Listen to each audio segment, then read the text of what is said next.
Hey there, Patty Dominguez, and I want to thank you so much for checking out this episode number 40 of the Positioning to Profit podcast. Today, we're featuring Julie Tran, who is a leadership coach and founder of Leading AF. The AF stands for Asian Females, which I thought was super clever. And she talks about how she has created this movement of hers, why it's different, why it's so needed, and more about her differentiation, which I thought is super clever.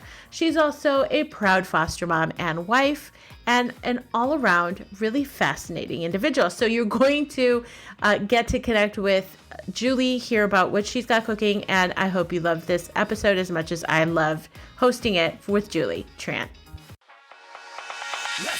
Hey there, I'm Patty Dominguez. You're about to discover what it means to position your brand and your business to stand out. This show explores the stories of small business owners just like you who are bringing their message out to the world and impacting their tribe. So if you want to take your business to a category of one status, then hang with me because this podcast shares everything you need to know about how to be more prolific with your brand so that you can have more profits.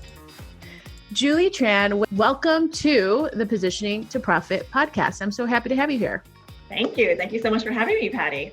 Yeah, absolutely. And it's so funny because I know we're going to have a really great conversation when the pre-conversation is always really fruitful. And I'm like, wait, let's hit the record button. You know what I mean? So, I know, right? I'm like, it's already starting to get juicy. I love it. I know already. So you all are in for a very cool surprise because what I like about Julie already is that she left her corporate gig. Not that there's anything wrong with corporate, but it takes immense amount of balls to do that. So tell me in your 3-minute story about your background prior to this new venture that you're doing now. Yeah, sure. And then I'll tie it into why I left corporate and then creating my new venture. So my background is in corporate. I was a commercial real estate executive in the industry. And I'd been doing that for how long? Like 15 years or something. Thought I loved it, was really passionate about it. And then over time, it just started really grinding on me. Like I just didn't feel fulfilled, but I kept on putting it off and just surviving it, right? Because there was no impetus for me to make a change. And I know I had mentioned this earlier too, but something that was very pivotal for me was becoming a foster parent. So my husband and I struggled with IVF for years. And we got to the point where we're just we're done with the process. And then we started looking into adoption. And then that one thing led to another. And we decided to become foster parents. And when our 2 boys came into our lives, they've been with us for how many months now? 16 months now. Oh, wow. Yeah. We became brand new parents, literally overnight. We got a call and then overnight they were at our home. We had nothing prepared. But yeah, they came into our lives and it was such a gift for me in so many different levels. Because I was able to recognize that, wow, I'm so happy being here with them. And anytime I would think about what I was doing before, all these commitments that I had for work, it would actually drain the energy from my body as opposed to invigorating me like it felt when I was with my kids. And so, I just made a decision because I didn't want to feel that way anymore. And I say I make a decision, it's not it happened in a snap, right? It took a little while for me to train myself into thinking, oh, wait, I'm actually not my corporate job isn't my identity. Because that's what I was stuck on for a long time. It's if I wasn't doing this, what am I going to be doing? And then I had to get with, oh, actually, Julie, you are quite smart and capable. You can be doing anything you want. Absolutely. So yeah, I around that time, this was about summer of last year, I quit my job, and then I was looking for what inspires me. I created space for creation. This is something I talk about in my community a lot because a lot of times we get very burnt out and we have no space to even recenter ourselves and understand what makes us happy and what we want to do. So I created space for that, and Leading AF was born because so Leading AF is a community that develops driven Asian females into future leaders through coaching, live events, and sisterhood. And that came to me because, first of all, I feel just in my entire life experience, like, it's just so aligned with my life experience from, being Asian, of course, growing up with just very low self-esteem and never feeling like I fit in anywhere. And then working in corporate and never really like finding my voice. Like I thought I did, but didn't. It never really felt right. And I had the opportunity at my last corporate job to really step up to be a visible, powerful leader, but I didn't want to do it. It's like I was half in, half out. And so I knew that if I was dealing with this, so are so many people in my community. And so Leading AF started to serve our community, where there's so many Asian women who don't feel like, who don't have a voice, or there's just something missing, or they're burnt out and they haven't stepped into leadership in a powerful way and in a way where they feel freedom and ease, so they shy away from it. So yeah. Okay. So Julie, what's really cool about what you're saying is that you really assessed that there was a need in the market in the Asian community. And I'm curious, when you said that, do you think it's a cultural thing, or do you think there's a lack of Asian women leaders and you're looking to fill that gap? I think it's like a chicken or the egg situation. Mm-hmm. I think it's a cultural thing why a lot of women and Asian women don't feel authentic stepping into a leadership role at the executive level, or at the CEO level, or like even just starting their own businesses. I think there's also like a mindset. So culturally, there's a mindset barrier with that. There's a lot of resources out there for personal development and leadership development. And I attend a ton of this stuff, so like, I'm very familiar with it. And what I notice is there are not a lot of Asian women or Asians in general participating in this. And so my theory is twofold. One, it's a cultural barrier, as in terms of, we pride ourselves in being able to be independent, right? And doing things on our own and figuring things out on our own. And something like help is very, it doesn't align with our cultural values. It sounds odd, but it just kind of doesn't. And so we're not participating because culturally, it just doesn't feel aligned to ask for help, right? It's almost like a sign of weakness, which, which is probably why, there's a lot of mental illness in the Asian community as well, where my community is just not even talking about it. So that's kind of a sidebar. And then the other thing is, perhaps they're also not participating in this because there's nobody talking to them yet.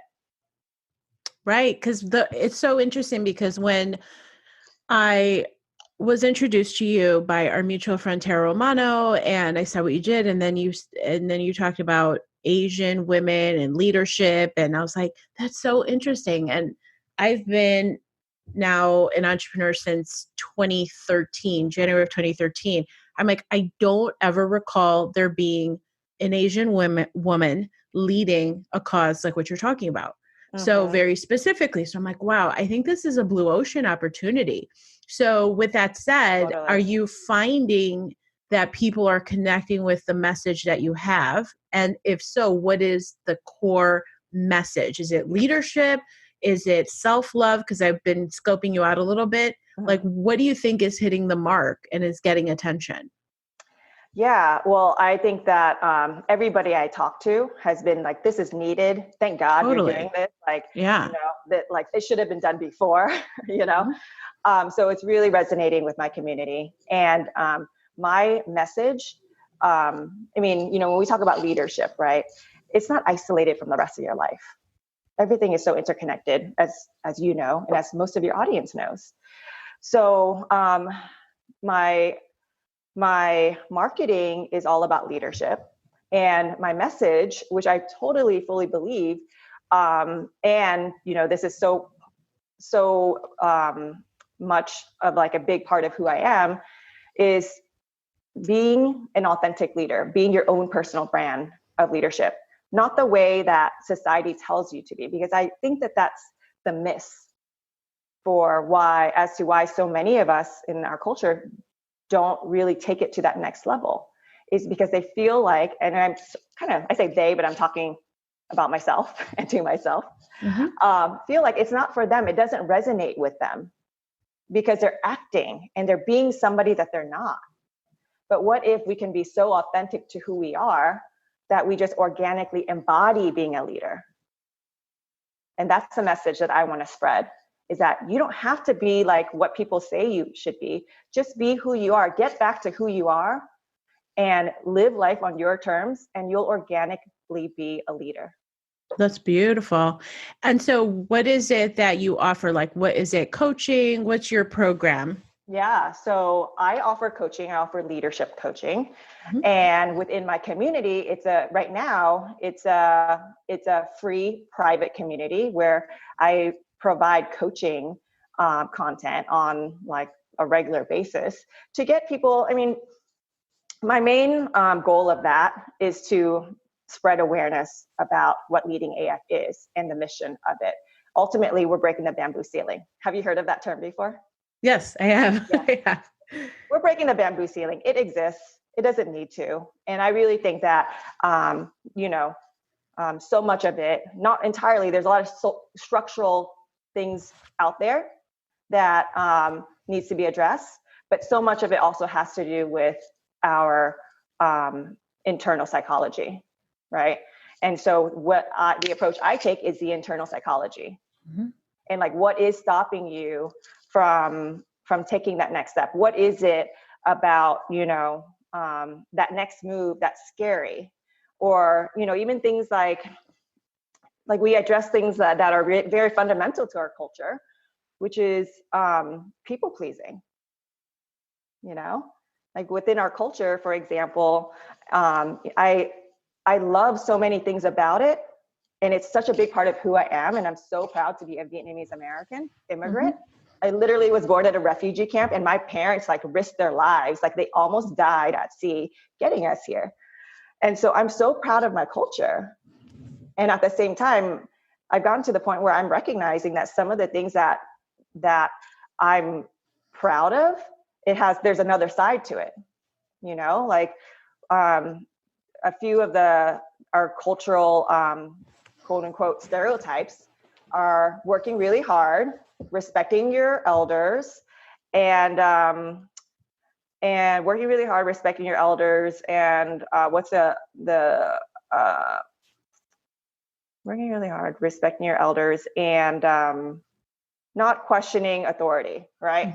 So all those things work for us to an extent. That's given us a lot of achievement in life.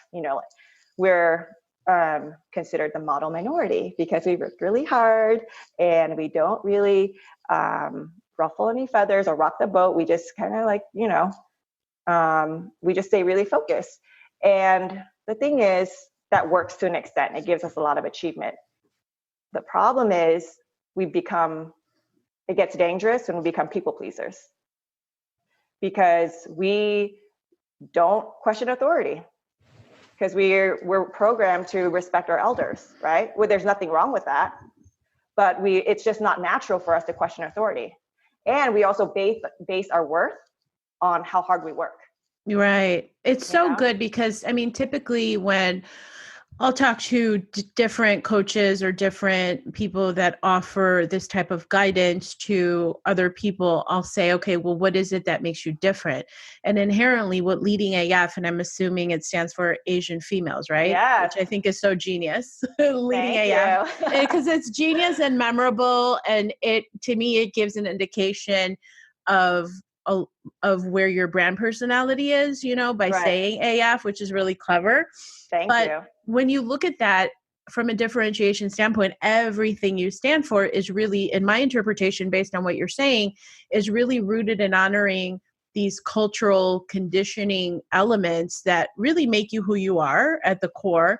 But it's almost like it's time for a new iteration of that, so that it's really honoring the cultural side of yourself and the cultural traditions, but saying it's okay to step into your greatness.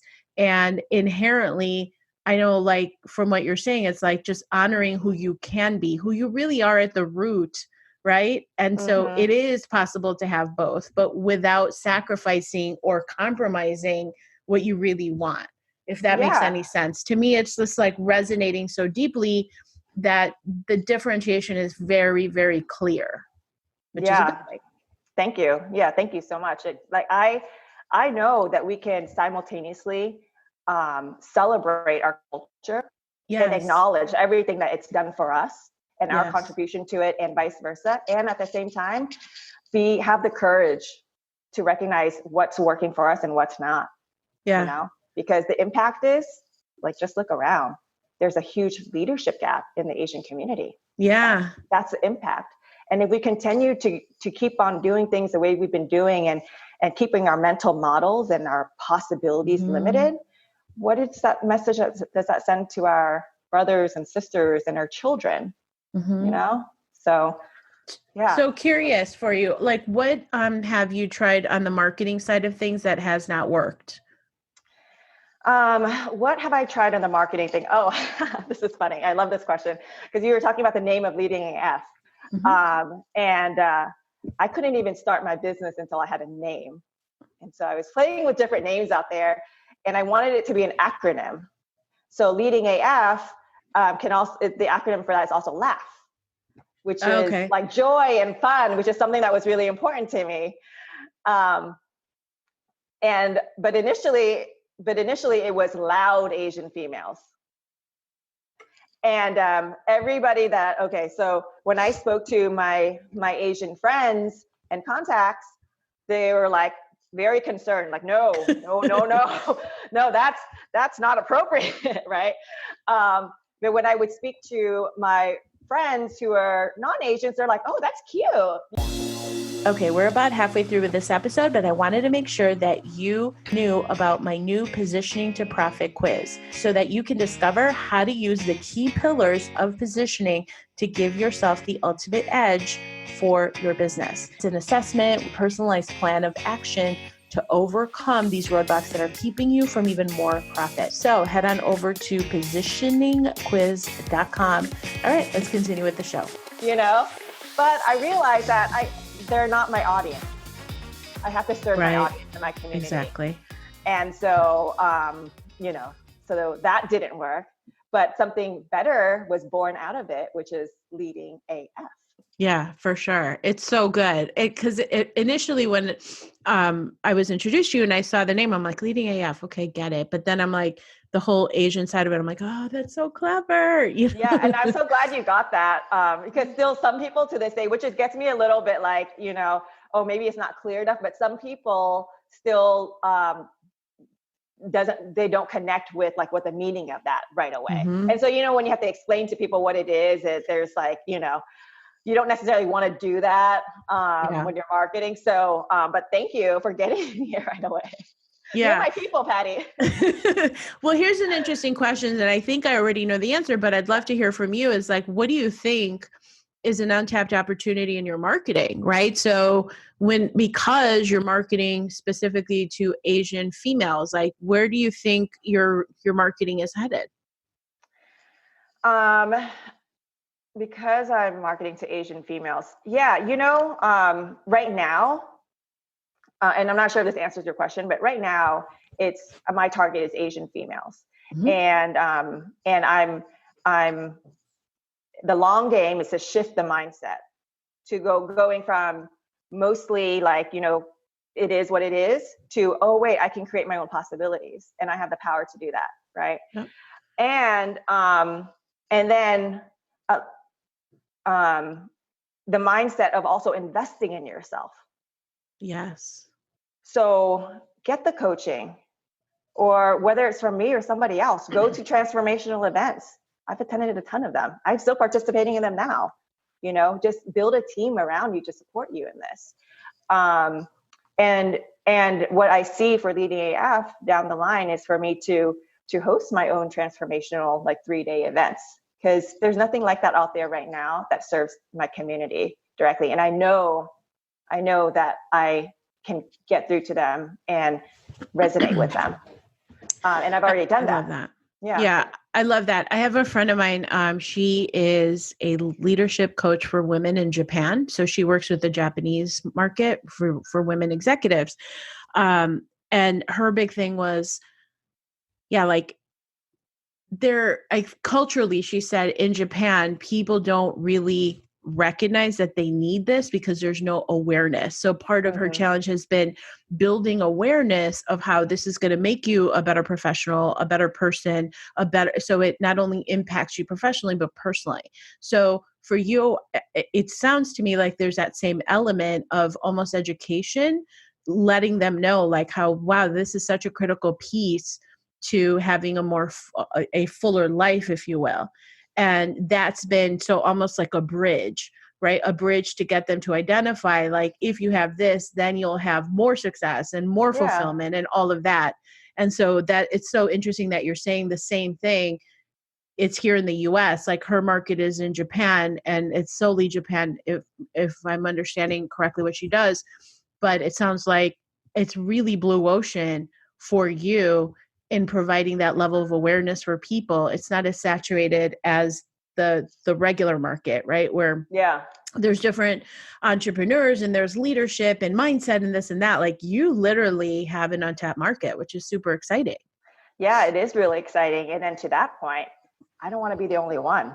Like, I want to build up other women in my community so that they can go out and do the same thing, if not better. Yeah. You know?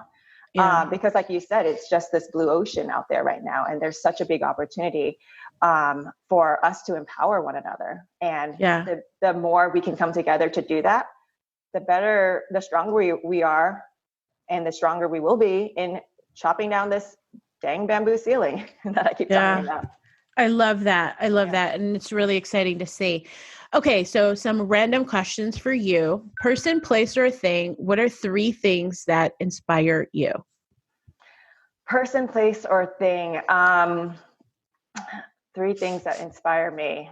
Okay. So I get very inspired by space. Just like, I know, it's like, I'm not even a scientist. I get very inspired by, like, why are we here?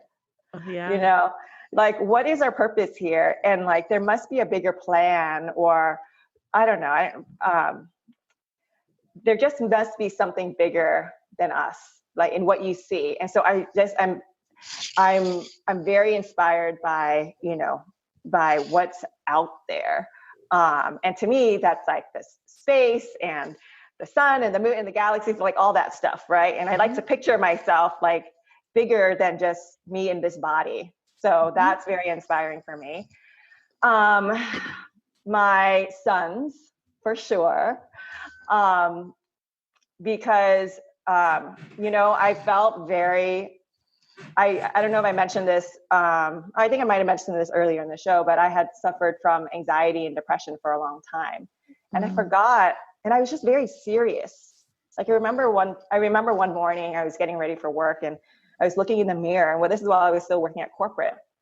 I was looking into my eyes, like really looking into my eyes that morning. And I was like, who are you? Like, I was just very sad and tired. And everything was just so serious and significant. But when the boys came into my life, it brought back like the feeling of what joy, like into your cells, like what that feels like. Yeah. How old are your boys, by the way? Right now, they're 6 and 2.5. Yeah, that's why. Because kids that are under the age of 7 are more in theta brain state. Their brainwave state is more theta. So they're more creative, imaginative. That's why I remember when my son was that little, like, you could literally give him a piece of string and he'd fabricate these tremendous stories. And it's just so exploratory and creative, and they elevate that sense of joy, which is what I gathered from it. And I didn't really recognize that was the case when I had them being so little, because I was like you, I was all serious and corporate and like corporate burnout and the whole thing. And it wasn't until you really understand like how kids, by the very nature of the way that they work. And it's up until the age of 7. And then 7, they start to get conditioned in the 3D world around judgment, getting made fun of, and this and that. It's like, let me protect you in the bubble, to make you the strongest, best version of yourself up until the age of 7. And that's why probably like they brought that sense of joy to you, because my a client and friend of mine, she's a healer also, she talks about how money follows joy, money follows fun. And when you're all serious and all that stuff, it's like you're depleting, and energetically you feel it because of the way you feel, being like, the fact that you said, I looked into the mirror like, why am I so exhausted? It's like that you clearly were incongruent, right? Just there wasn't flow of any kind. It's so good to hear that your kids brought that sense of joy for you. Yeah. And I love that you brought that perspective into it. And for me, their joy was just like it was just so contagious, right? It's like we talk about waves of vibration and everything. It was just so contagious, and they can just be happy just standing there doing nothing. Right. It's so cool, isn't it? Yeah. Or like I would take them, I hadn't been to Disneyland in ages, but I took them to Disneyland when I was back out in California a few months ago. And they were just like so happy. And it made me excited because they were so excited. And it was just like this like mutual creation, Yeah, it's the best. It's the best. So yeah, their joy from nothing, like they just generate joy out of nothing. That really inspires me. And what also really inspires me is being of service. Like it gives me the biggest high when I know that I made a difference in somebody's life. Absolutely. Absolutely. And so if you weren't an entrepreneur, what would you be doing as a career, do you think? If I wasn't an entrepreneur, what would I be doing? I would be a full-time foster mom. Yeah. That's amazing. Yeah. There's such a big need out there. And you know what? I'm going to add something else to that is I would be running a nonprofit to spread awareness about foster care. Because when most people don't even think about foster care, and when they do, there's a like negative connotation to it. So I would be running a nonprofit to make it part of everyday conversation and shift the angle of which people think, shift the lens of what people think about foster care. That's amazing. Yeah. And what's a surprising business trend that you never expected to see? Great question. I don't know if I've ever thought about this before. Okay, what's a surprising business trend? I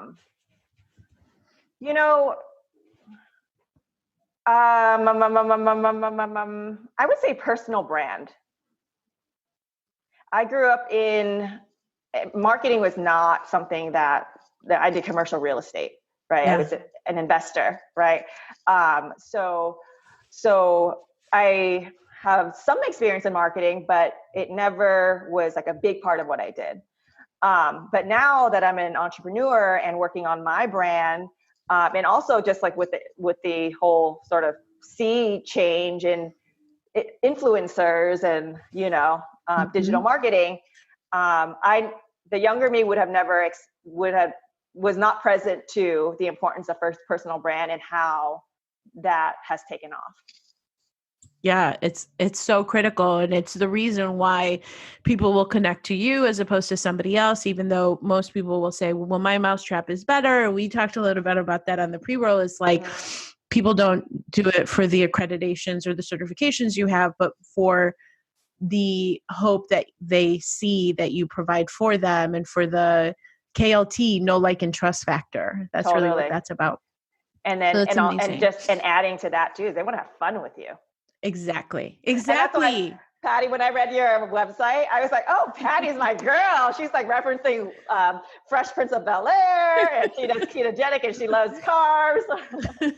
I was going to say, and then the other one is like, which came up one time where they're like, so you don't like country music, huh? I'm like, nope. And I don't apologize for it. You know what I mean? Because I have something in my about page where so I said, if you like country music, we could still be friends or something. Cause like I talked about my iPad playlist. Yeah. I love that. By the way, I said, oh my God, because I was like, wow, are we the same person? Because I also dislike country music. Oh, big time. Big Like time. I will listen. I have super eclectic taste in music. I listen to everything, but country doesn't almost never makes the cut.